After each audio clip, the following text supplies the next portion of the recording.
सभी को good evening. हमारे YouTube चैनल में आप सभी का स्वागत है। आज हम लोग विषय पढ़ेंगे नागरिक शास्त्र। विषय जो होगा वो होगा नागरिक शास्त्र। नागरिक शास्त्र के अंतर्गत आज हम लोग अध्ययन करेंगे, यानी कि विषय नागरिक शास्त्र के अंतर्गत हम लोग अध्ययन करेंगे। इसका जो मुख्य टॉपिक होगा वो होगा भारत सरकार के अंग। भारत सरकार के अंग, सरकार के अंग। भारत सरकार के कौन कौन से अंग हैं जिससे भारत देश की शासन व्यवस्था सुचारू रूप से चलती है, अथवा कौन कौन से अंग बनाए गए हैं जिससे देश की शासन व्यवस्था सुचारू रूप से चलाई जाती है। तो इसके मुख्यतः तीन अंग हैं। मुख्यतः तीन अंग हैं। नंबर एक विधायिका। नंबर जिसको व्यवस्थापिका भी कहा जाता है। नंबर दो कार्यपालिका। नंबर तीन न्यायपालिका।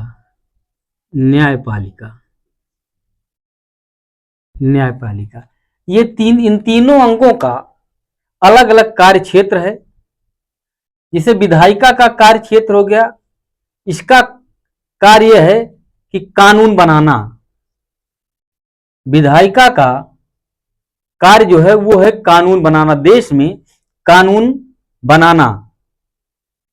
कार्यपालिका का कार्य विधायिका द्वारा बनाए गए कानूनों को लागू करना होता है। कार्यपालिका का जो कार्य होता है वो विधायिका द्वारा बनाए गए कानूनों को लागू करना होता है। रह गई बात न्यायपालिका की, तो न्यायपालिका उन कानूनों की व्याख्या करती है अथवा और विवादों को निपटाती है अथवा विवादों का समाधान करती है। इसका काम है न्यायपालिका का कि बनाए गए कानूनों अथवा लागू किए गए कानूनों की व्याख्या करना अथवा देश में हो रहे विवादों का निपटारा करना अथवा विवादों का समाधान करना। ये तीनों अंग विधायिका, कार्यपालिका, न्यायपालिका एक दूसरे से स्वतंत्र होकर कार्य करते हैं ताकि कोई भी अंग अत्यधिक शक्तिशाली न हो जाए और भारत का संविधान सुरक्षित रहे। इसलिए ये तीनों अंग स्वतंत्र होकर कार्य करते हैं, विधायिका, कार्यपालिका और न्यायपालिका। तो बात करते हैं इसकी संरचना की। नंबर एक विधायिका।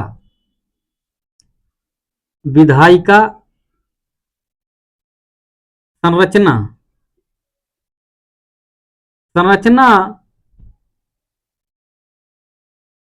अथवा गठन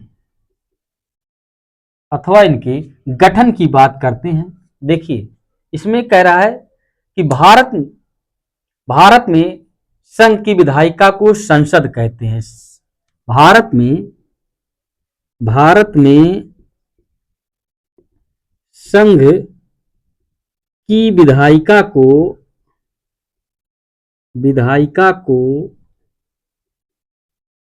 संसद कहा जाता है।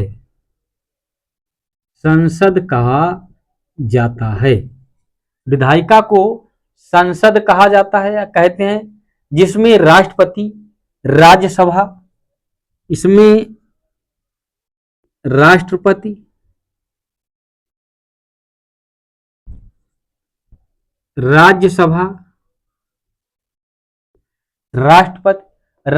यानी कि राज्यों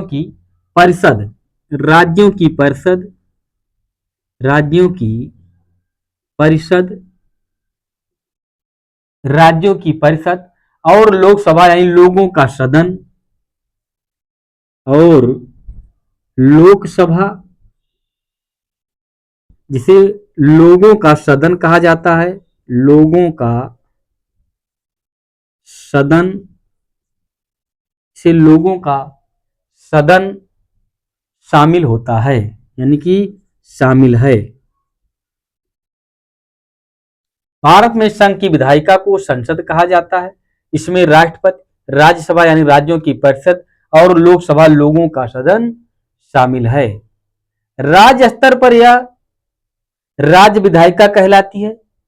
राष्ट्र स्तर पर तो आप देख रहे हैं, लेकिन राज्य स्तर पर यह विधायिका कहलाती है, जिसमें राज्यपाल, विधानसभा और विधान परिषद यानी कुछ राज्यों में जो विधान परिषद की व्यवस्था की गई है शामिल हैं। इसका कार्य क्या है? विधायिका का कार्य जान लीजिए। अभी बताया गया विधायिका का कार्य देश के लिए कानून बनाना और कानूनों में संशोधन करना होता है। इसका कार्य होता है देश के लिए कानून बनाना तथा कानूनों में संशोधन करना होता है। संशोधन करना होता है। देश के लिए कानून बनाना तथा कानूनों में संशोधन करना होता है। बात आती है कार्यपालिका की। कार्यपालिका के अंतर्गत देखेंगे, ये बात थी विधायिका की अथवा व्यवस्थापिका की। अब हम बात करते हैं कार्यपालिका की।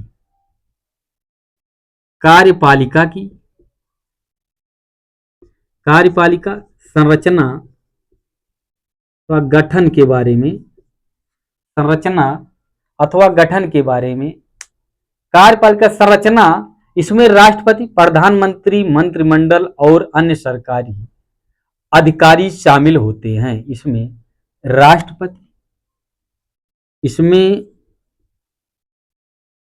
राष्ट्रपति, प्रधानमंत्री, मंत्रिमंडल और सरकारी अधिकारी शामिल होते हैं। इनका जो गठन होता है उसमें राष्ट्रपति, प्रधानमंत्री, मंत्रिमंडल और सरकारी अधिकारी शामिल होते हैं। कार्य इनका क्या है? इनका मुख्य काम विधायिका द्वारा बनाए गए कानूनों को लागू करना होता है। कार्य इनका मुख्य कार्य विधायिका अथवा व्यवस्थापिका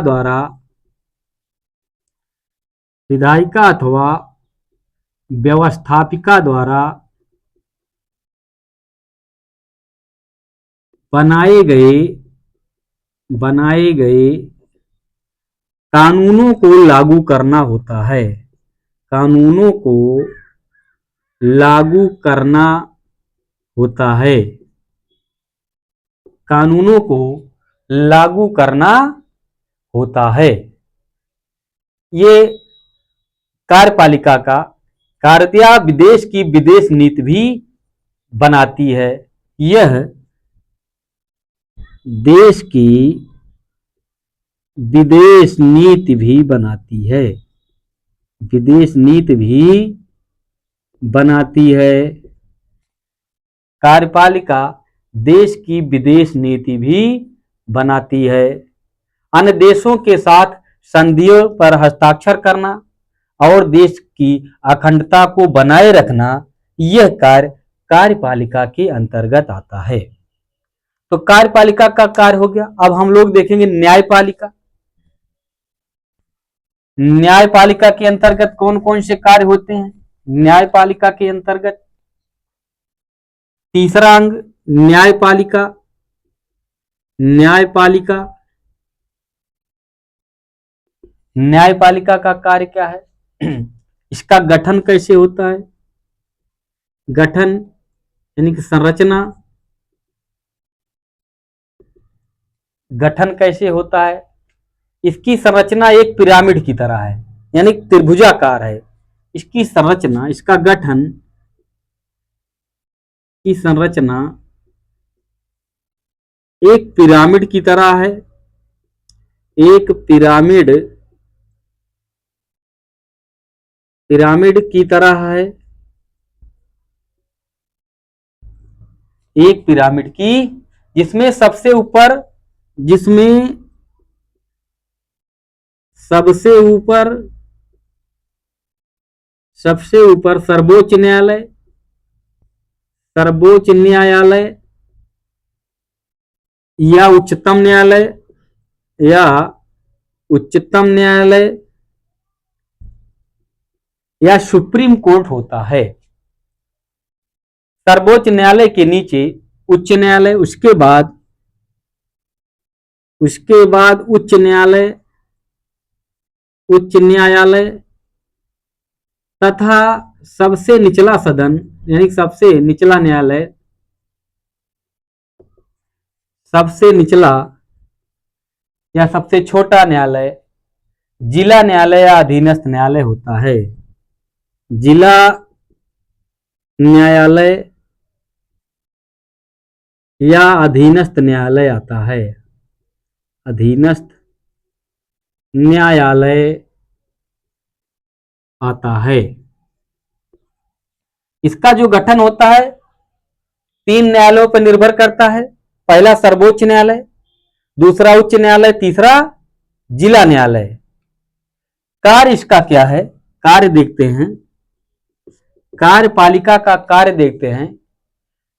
इसका काम कानूनों की व्याख्या करना, विवादों को सुलझाना और नागरिकों को न्याय प्रदान करना होता है।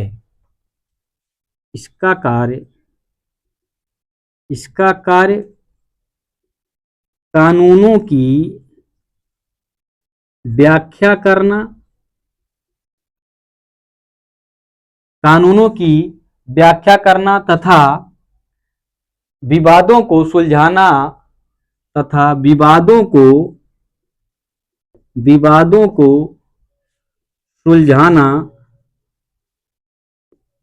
सुलझाना और देश के नागरिकों को सुरक्षा प्रदान करना होता है, सुरक्षा प्रदान करना होता है,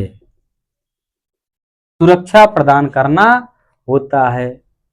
न्यायपालिका संविधान का संरक्षक है और सरकार के कार्यों और कानूनों की समीक्षा करता है, यानी कि न्यायपालिका सरकार के कार्यों और कानूनों की समीक्षा करती है, जिससे कि वे संवैधानिक हैं या नहीं, इसकी देखरेख न्यायपालिका करती है। तो न्यायपालिका विधायिका और कार्यपालिका दोनों पर नजर रखती है। इस प्रकार भारत सरकार के 3 अंग हैं, जिससे देश की शासन व्यवस्था सुचारू रूप से चलती है, जिसमें विधायिका आती है, जिसे व्यवस्थापिका कहा जाता है, दूसरे नंबर पर कार्यपालिका और तीसरे नंबर पर न्यायपालिका आती है। ये इसकी विस्तृत जानकारी आपको इस वीडियो के माध्यम से प्रदान की गई है। जय हिंद।